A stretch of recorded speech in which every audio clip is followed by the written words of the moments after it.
breakout room will have one panelist and one VCRD staff to just moderate and kind of stop the discussion, and then we'll all come back together for about 5 minutes at the end, just to wrap up and send ourselves off into the rest of our day. So for the next 20-25 minutes, we're going to have 4 breakout rooms. They're going to be one on economic and community development with Representative Hango, and I'm noting that since Representative Hango spoke to the education bill and noted how those school buildings that may need to be repurposed is part of community development. If you're interested in talking more about that, I encourage you to go to the economic and community development room. I'm going to open them as I say this, but I'm going to keep talking through who's going to be where. So yes, so we have the economic and community development room. We're going to have a room on flood recovery with Josh Hanford. And that's going to be, flood recovery, but Josh also obviously has lots of expertise and is aware of what else is happening for municipal leaders. So our next breakout room will be housing and infrastructure with Secretary Curley. And perhaps folks who want to talk more about wastewater might go there. I know that's a DEC issue, but Secretary Curley may have some general awareness. And then our last breakout room will be working lands and food security with Amy Schollenberger, who again spoke to agriculture, working lands in our state, and what food security is looking like at this time based on legislation. So please feel free to choose the room that you are interested in going to. Our panelists will be going to each of those rooms, and I will assign our panelists if they haven't figured it out already. And feel free to go off. We'll bring you back, in about 20 minutes. Thanks, Lauren. Yep. Should we pick our room too, or are you going to put us in a room? Denise, you're going to go to working lands. Got it. And Jess is going to economic development. I'll go with Secretary Curley to housing and infrastructure, and Alyssa will be joining Josh.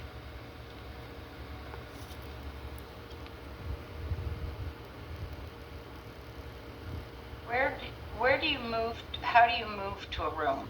Yep, if you're having trouble moving to a room, it should be along the bottom of the screen. There should be sort of a 4 square icon, but I can also assign you to a room. So if you tell me your name and which room you're interested in, I can assign you to one. Oh, sorry, it's Sean Marie in room 1. You want to go to economic development and community development? Okay, great. Emily Wood, I'd like to go to the one that might cover food security. Great, I can do that. Thank you.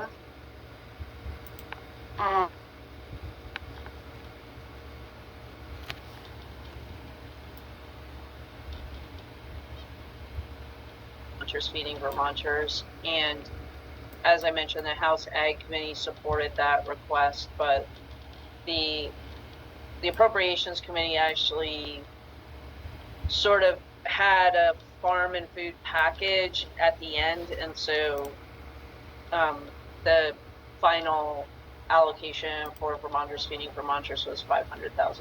$500,000. Okay.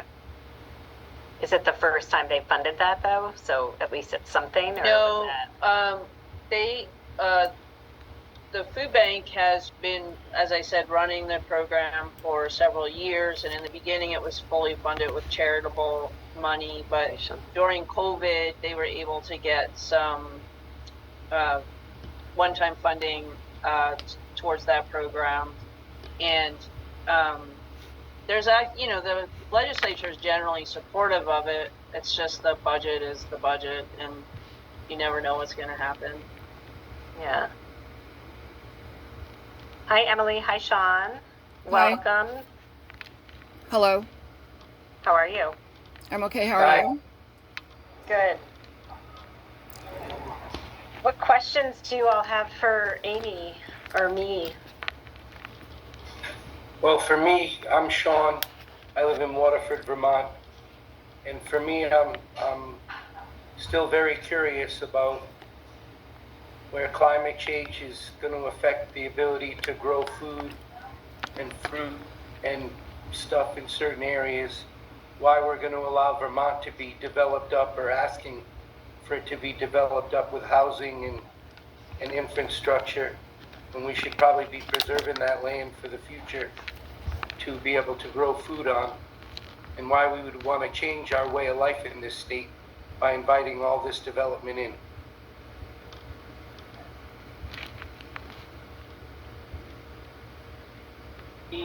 Denise, do you want me to try to answer that, or do you want to go first? I think you could maybe start and then I can kind of weigh in as well. So Waterford, Sean, remind me, is that Lamoille County? No, it's up in the Northeast Kingdom, It is, St. okay. Johnsbury, between St. Johnsbury and Littleton, New Hampshire. Okay, yep, great, thank you. So Caledonian County. Caledonia, okay, good. Thanks for clarifying that for me. I appreciate it. Up in God's country.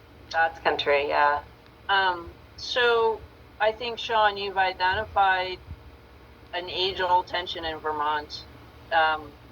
You know, being one of, if not the most rural, maybe the second most rural state in the U.S., there's always a tension between our working landscape and our, you know, cities and towns and housing and business development. And I think that is always the conversation in the State House, and I'm sure in other places too. I just spend a lot of time in the State House.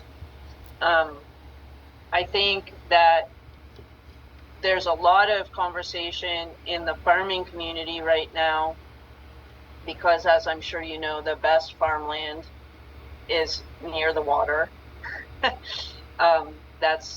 That's why our settlement patterns are what they are historically, and some of the places that have been the best farmland forever or for a very long time are now very much at risk for flooding in particular, and also farmers are experiencing other climate impacts. You know, while we were working on S60, farmers talked a lot about early frost as a huge impact on their especially orchards and vineyards. They talked about different kinds of pests, superbugs, and just new bugs, new kinds of insects coming into their areas. They talked about fire and the worries about that, drought and flooding combined in some cases. So exceedingly heavy snowfall is also impacting. You know, we had several barn collapses this winter because of very heavy snowfall. So it's really a big deal in the agricultural community dealing with climate change, and there's so much work being done to innovate and try to respond and have good practices around that. At the same time, even without, I think, inviting new people in, we know we have a housing shortage in Vermont, and it's really causing some crises in our communities around the state. It's also, as I think Secretary Curley would note, it's a big deal for businesses that are trying to hire and people can't take a job because there's nowhere to live in certain areas of the state. And also it impacts people's property taxes in a big way because the value of homes is increasing because of scarcity. So I think it's really a complex, I mean, the question you asked is like the crux of a lot of the conversations that are happening, and it's really difficult to just say, well, this is the answer, you know, because both the housing and other development and the farms need to move back away from the water, or up, if not back, at least up, and our mountains make it difficult to go very far. So I appreciate your answer, but I'm not so sure that I agree with all of it. The first thing I'd like to tackle is, I know it's important to protect the water. I went to college in down East Maine in Machias, and when I went up there, there was still a sardine industry. And when my little girls were born, we used to walk down to one of the last sardine plants and grab a couple of fish and dangle them over the dock, and the seals would come. And you could catch flounder there and other types of fish. And when the sardine plant was gone, the fish were gone, the seals were gone. And so sometimes waste like that can be food to the critters that live there. And I also know that there's ways to farm that can keep the phosphorus away from the water by doing certain practices at certain times of the year. So for me, I would like to see us go back towards a more agricultural way of society than developing like Connecticut. And then I wanted to say about housing, I did a fair amount of walking around Caledonia County in some 15 plus towns. And there's a lot of vacant and empty housing that really, before we go building new housing, we should spend to restore and move people into those places. And, you know, one of those types of people could be homeless people. One of those types of people could be people who are gainfully employed and active and involved citizens in their community. And if we put homeless people in there, we could create jobs for social work type people to go and monitor the residents and monitor their ability to keep it up and maintain it and maintain themselves so that they wouldn't be on the street. And the other thing I want to say about homelessness is some of those people don't want to be helped at all. And we have to do a better job to figure out the ones that want help and want to move forward, and the ones that don't want to move forward and don't want help. Because we have scarce resources, as all of the folks on this call have been saying, so we have to use them much more wisely than we've been using them currently. Don, I appreciate what you've said. Thank you for the question, and thank you for the commentary and how you're thinking about this. I think one of the things that the CHIP program does, and some of the other work that the state has been doing around land use review board and the planning commissions and the planning group that's part of the land use review board, is really thinking about I live in St. Albans. I grew up in Charlotte. My family's from the St. Johnsbury area, which is why I recognize the name of Waterford but couldn't place it in my brain. But I think the state and the development plans of Vermont, which is why we are the way we are currently, is this idea that we have village centers, we have areas that have wastewater infrastructure and communities. And so that idea of infill and utilizing the resources and the infrastructure that we already have, I think one of the things that we're seeing as VCRD, so I'm going to speak from my VCRD hat, when we travel around the state, and I think there's a huge opportunity. I'm so glad you brought this up, but is really this the buildings that are being vacated because of a lack of population. How do we better utilize those for the populations and the housing that we need in our state? I also think that economic development and we need to focus on our ag and forest businesses, as Amy is working on in the legislature, and we work on with our Working Lands Coalition. We have to make them viable in the state so that we continue to support our working lands in the state and keep those healthy and vibrant while we're building the housing that we need to be able to support those businesses. I think there's a bit of both happening here, and working in the healthcare industry for the last 7 years, one of the biggest barriers to getting people to come to Vermont to take care of our aging population is that they don't have a place to live. And so we have to think really intentionally about growth centers. We have to think really intentionally about supporting the businesses that make sense in Vermont, which one of them is the farm and forest industry. I think there's a lot of thinking that needs to go into our food security and how Vermont positions itself to be able to feed our population as things change. And I hear you when you say we need to help people that want to be helped. And I also think there's a trajectory of recovery that sometimes people don't want our help don't see the need for help at a certain point, but we have to recognize their humanity and our need to continue to support them in their long term of their recovery or journeys that they're on. So one of the things that I've often thought about in terms of food security is that we could form a New England cooperative and be able to produce enough vegetables and beef and meats and dairy and food to be able to feed New England. And if we could do that, then we would be reducing our carbon footprint all over the place, and that would also help to sustain the environment. I love that you're thinking of it at a regional level. I think there's been a lot of work done at the Vermont level, and I'm not sure. And I think there's been some work done at the regional level. I think that Amy just put in the chat the food security roadmap.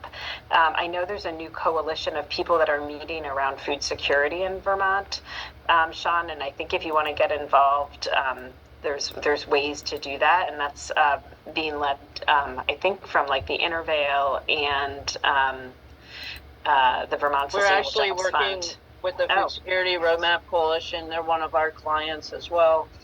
There's, I think, 7 organizations that are the sort of founding members of it. And I did put the link to the roadmap there, and I think there are ways to sign up to get information about it. And I also dropped a link, Sean. I don't know if you can see the chat. I'm not sure what kind of device you're on, but I also dropped a link. The Vermont Sustainable Jobs Fund is leading, or at least participating in an effort around New England-wide food systems planning. And I dropped a link in so you can find out more information about that. I see that. Thank you. Very cool.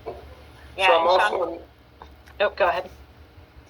I'm also a nursing home administrator, so I get the whole job force thing. Yeah, that's awesome. I'm very confused because there's also something in the legislature. A lady legislature is proposing reintroduction of the catamount.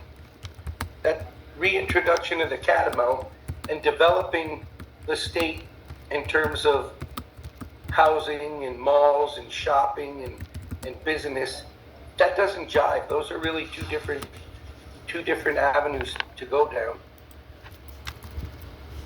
Appreciate that comment.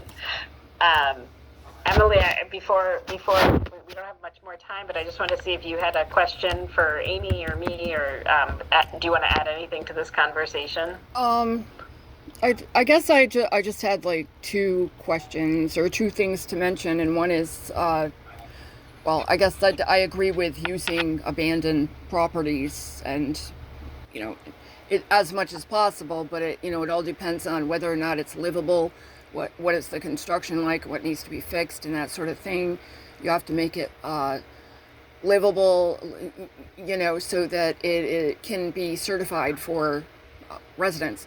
But also, as far as the farmers, they need a lot of support, and I think a lot of people are forgetting them. They go to the farmers market and all these other things, but they're not realizing that probably a lot of farms are having to close.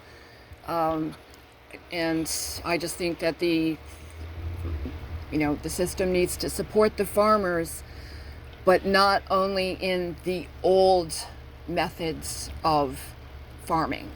There are new methods of farming that can be added. So maybe like a quote unquote hybrid farms can can be going on where, you know, some things are growing in the ground, but there are other ways to grow things as well. And my other thing was about the food pantries. I utilize food pantries, and many times, like say if the lettuce is there or something, it's wilted before you even take it out of the refrigerator there, and you know the bread goes moldy really fast. You have to stick it in the freezer, and you know if you don't use it fast enough, you just can't use it. You know that's a concern. You know about the things like that, and the people that are, whether they're homeless or not, maybe you know financially distressed, using the food pantries. They need food that is not high in, you know, really high in salt and all these other things, because we're, you know, across the nation and in Vermont we're having higher incidences of health problems. Absolutely. So I thank you for that. I think these are issues that are as old as the hills, right? So in terms of, I think there's a thing that sort of crosses both issues that you raised.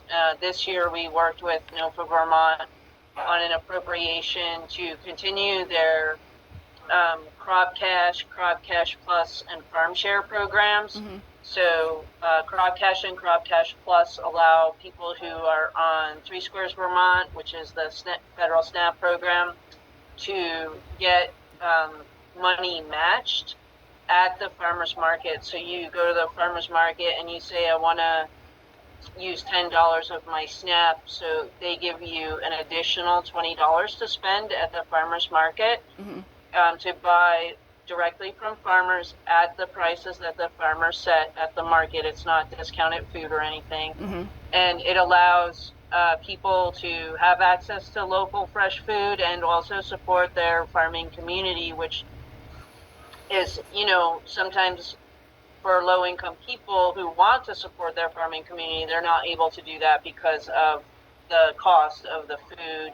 And the Farm Share program provides funding directly to farms who are doing CSAs to provide a sliding scale for people to purchase their CSAs, so that folks who have the ability to, you know, get a CSA pickup every week, they can work with the farm, determine what the sliding scale is for them, and then they get the full CSA package, and it's supported through this program.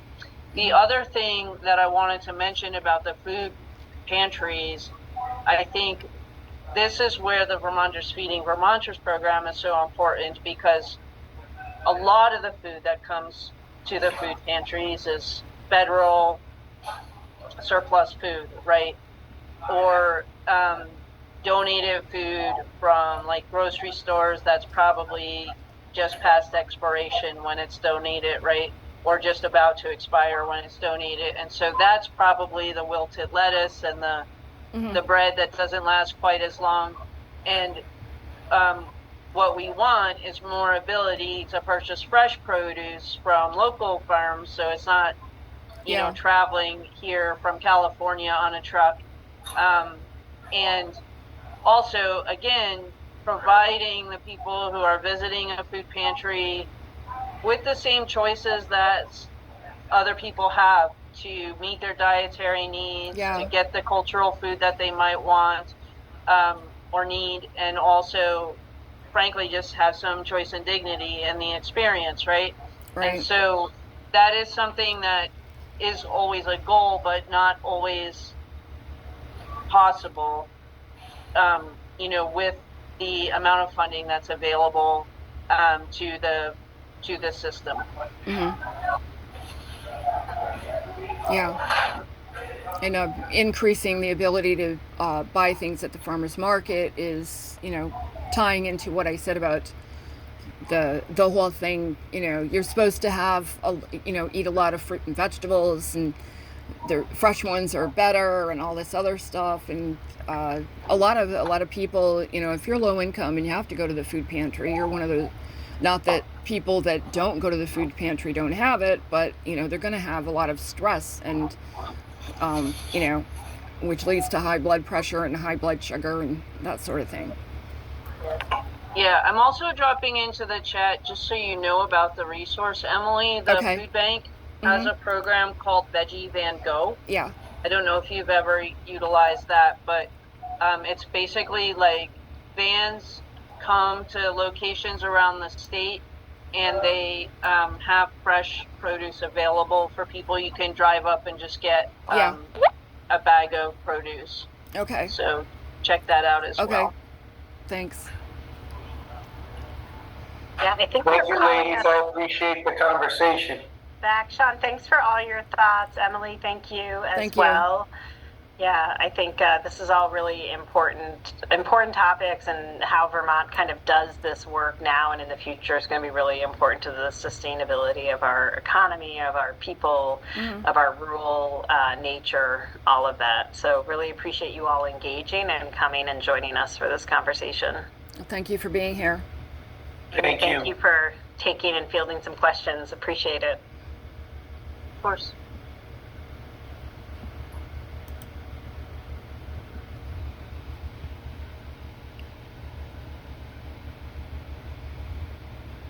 Recording in progress. Welcome back. Denise will close us out.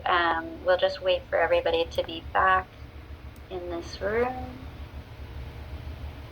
I think we're all set, Denise. Go ahead and close us out.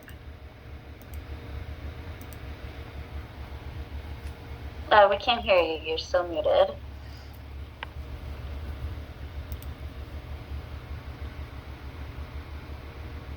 I don't know when I muted myself. I thought I was totally unmuted because I just spoke.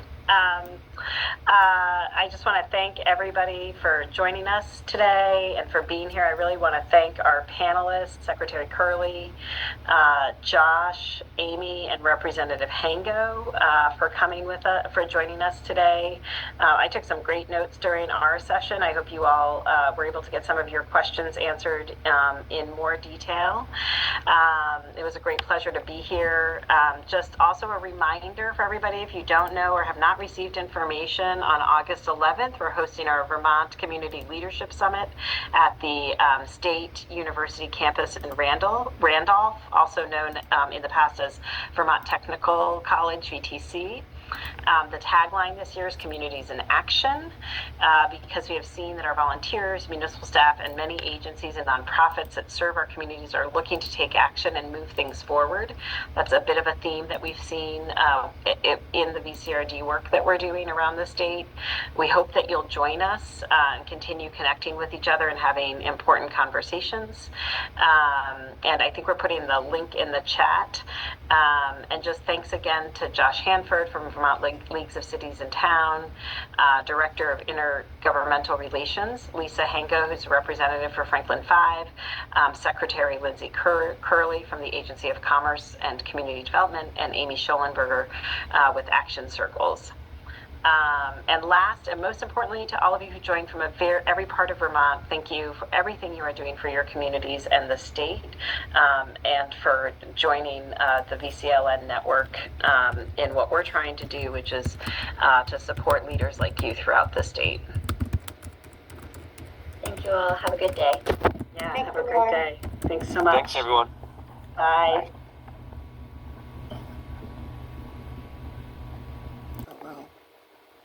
So, this is looking at the page. Okay, come on here. I'm looking at the pages that they are sharing in the chat. I was in the meeting, but not on my laptop prior to starting this recording, and then I started this recording when I got home and I got on my laptop and they were going into breakout rooms from the meeting, but this is the first link that was shared.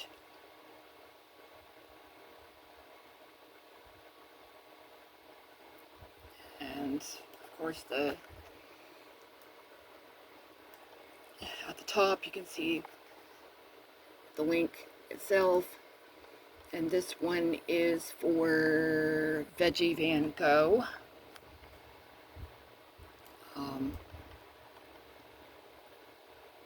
And there is the information on that. I don't want this thing there, but I mean, basically, you know, you can look it up yourself. The address is here at the top. And here's the next one. Lawmakers consider bringing, oh, I guess that is not related to this. And I don't know about this. Food resiliency, yes.